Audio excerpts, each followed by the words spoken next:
In this video, I'm going to answer your top 10 questions about zinc. Stay tuned to the end where I let you know whether or not I take a zinc supplement after everything I've learned in answering these 10 questions. Now, why should you trust me to answer these 10 questions about zinc? Because I'm completely unbiased. I don't have any affiliations, any sponsorships. I simply try to do the best research I can to answer these questions from a scientific perspective. What studies have been done? What does the evidence show? And so that's how I'm going to answer these questions for you today. Okay, question number 1. What are the health benefits of zinc? There are a ton of health benefits to not being deficient in zinc because zinc is a cofactor, meaning it's a helper to 300 plus enzymes throughout your body. So if you're deficient in zinc, you'll have a lot of negative health impacts. But just because this is beneficial, it doesn't mean that more is better. So you just don't want to be deficient. Taking excess doesn't help, but more on that when we answer the supplementation and how much you should have questions. So the health benefits to zinc include immune function, activating white blood cells, fighting infections, wound healing and skin health, building new tissue and collagen, growth and development, especially in children and during pregnancy, DNA and protein synthesis, building blocks for every cell, testosterone and other steroid hormone synthesis, lower inflammation. Zinc works like a, quote, brake on inflammation by neutralizing damaging molecules, calming immune overreactions, protecting barriers, and dialing down pro-inflammatory signals. Zinc deficiency removes this, quote, brake, so inflammation tends to run hotter and longer, and that's why it's especially important to not be deficient as you get older. It can also improve your mood and cognitive function. Zinc helps your brain by stabilizing neurotransmitters, protecting against oxidative stress and inflammation, enhancing neuroplasticity, and regulating stress hormones, including BDNF. So to summarize, the health benefits are proper growth, proper energy production, good immune health, proper mood and brain function, and good reproductive health. Again, note, this is just to get proper levels. More doesn't equal better. You just want to not be deficient. All right, question number 2. How much zinc should you be getting each day? This is a great question and one that I had too. The main reason for doing this research. So to answer that question, I've put the recommended daily allowances on the screen for you to see. For adult males, you need 11 milligrams, adult women 9 milligrams, unless you're breastfeeding or pregnant. Also, note on this chart, I've included copper because copper and zinc compete for absorption channels. So in addition to the amount you should be getting each day, I've also researched what the average Westerner or the average American gets in their diet every day. And I've included the Mediterranean style diet because that's what I eat personally. And as we'll find out in answering other questions, a lot of plants and nuts are high in phytates, which also compete with zinc absorption. And so on the Mediterranean style diet and vegetarian style diet, you tend to get a little bit less zinc from your diet. So I've included that in the chart also. But great news here, as you'll see, in the Western world, almost everyone is meeting their daily zinc intake needs. Unless you're on the Mediterranean diet or vegetarian, you may need a little bit more zinc. Just because you're in the Western world and getting enough daily doesn't mean you shouldn't double check to make sure you're getting enough, because a lot of areas of the world are still deficient. So one example study by Leah Klein and others saw that in India, a lot of their staples were high in phytates. And so for both vegetarians and omnivores, they were only getting about 6 milligrams of zinc per day. So just be aware, depending on what region of the world you're in, you may need to be getting more zinc. Okay, and that takes me into question number 3. What are the symptoms of being deficient in zinc? Symptoms of zinc deficiency include slow wound healing, loss of taste and smell, frequent infections, hair loss, skin lesions, and poor immune response. Also very commonly, you will see white spots in your fingernails indicate you could be low in zinc. Question number 4, which foods are high in zinc? I've put the top 40 foods that are high in zinc ranked in order of most rich in zinc. No, I didn't put processed foods. A lot of processed foods are fortified with zinc. As you can see on the screen, oysters are #1 source for zinc. Organ meats, other seafoods, nuts, seeds, turkey, and tofu are also great sources of zinc. Question number 5. Does zinc prevent colds or boost the immune system? I actually heard this from my sister-in-law years ago. They've done a lot of good studies. There are even 3 meta-analyses, which are studies of studies where they've grouped together a lot of studies. One was 32 different studies they looked at, another 17 and 18 respectively.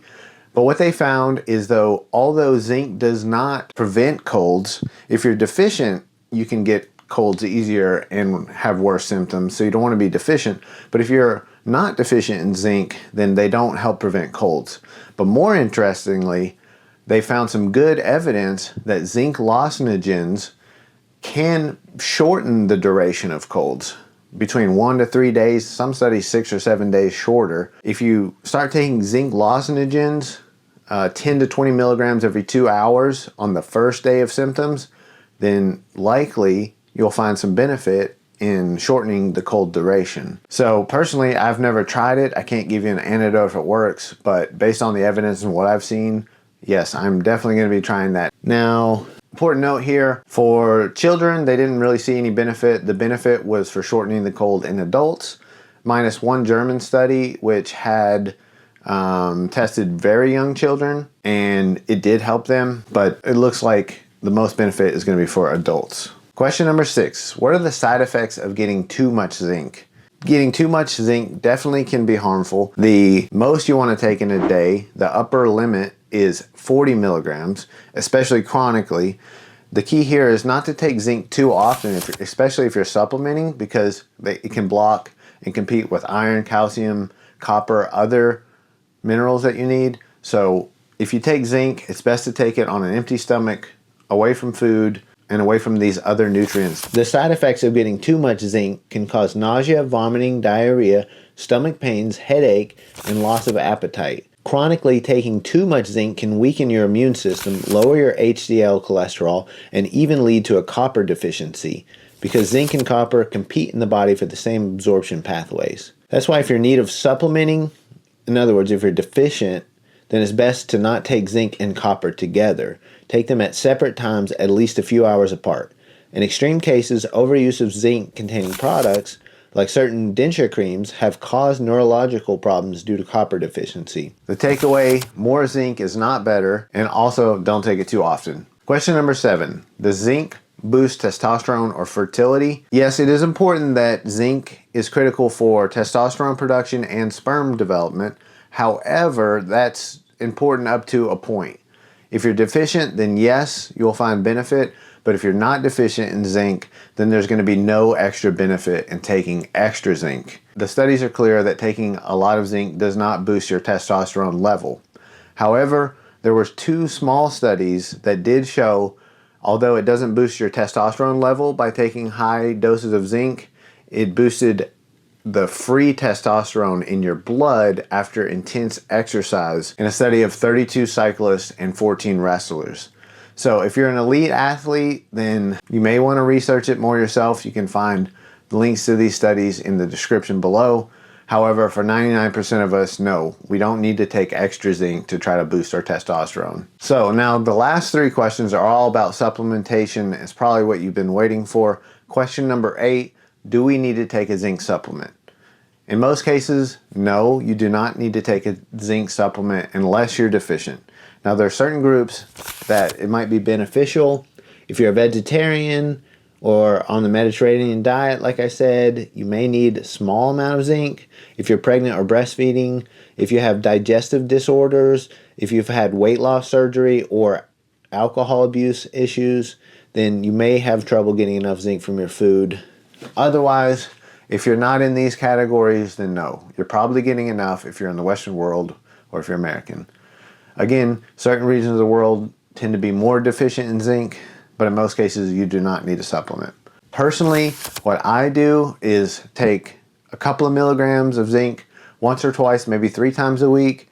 If it's cold season, if there's a cold going around, I'm going to ramp it up and maybe take 10 milligrams on an empty stomach in the morning when I wake up. I'm not gonna take it throughout the day.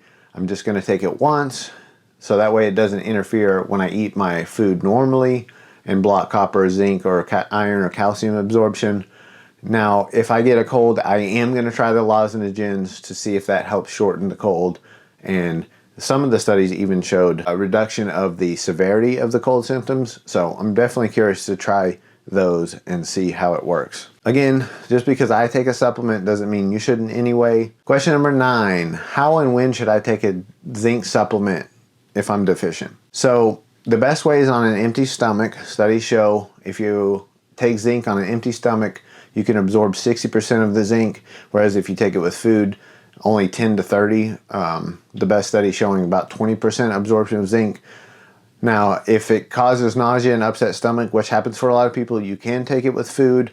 However, it's best to take it on an empty stomach. So be aware, if you are taking with food, don't take it with too many vegetables, nuts, or whole grains. It's best to take it with like a meat or a protein. If you take the foods that are high in phytates that I just mentioned, then it can block zinc absorption. And final note about zinc supplementation, it can block and interfere with the effects of medications, especially antibiotics like penicillin. So if you're on antibiotics, you probably don't want to supplement with zinc at that time. Now for question number 10, what type of zinc supplement is best? So I've researched and I've rated the top 5 forms of zinc on a scale of 0 to 100 based on 3 criteria: bioavailability, side effects, and how cheap they are. Note, all forms of zinc work. You're going to absorb and raise your zinc in your blood levels. However, some are better than others. Personally, what I use, the number 1 supplement is zinc bisglycinate, or zinc glycinate is sometimes is called, and that is the one that's most highly absorbed. It's low on side effects and only a little bit more expensive than others. Also, personally, I like it in the capsule form where I can just pour out the powder. It makes it easy to just take a few milligrams at a time, which is what I prefer to do, or to take it without the gel cap. I can dispose of the gel cap. I think less is more, so I always look for that when possible. Next on the list is zinc gluconate. Roughly 60% is absorbed. It's affordable and low on side effects and not too expensive. Number 3 is zinc citrate. It absorbs well and it's best for people who want a small little tablet that's easy to tolerate. Zinc picolinate is the number 4 on the list, and number 5 is zinc sulfate. So hopefully you found the answers to these top 10 zinc questions helpful. If you have any other questions, please leave them in the description below and I'll do my best to answer them when I can. I really appreciate you watching, and I also ask that you hit the subscribe button before you go. That way you don't miss out on any future science facts.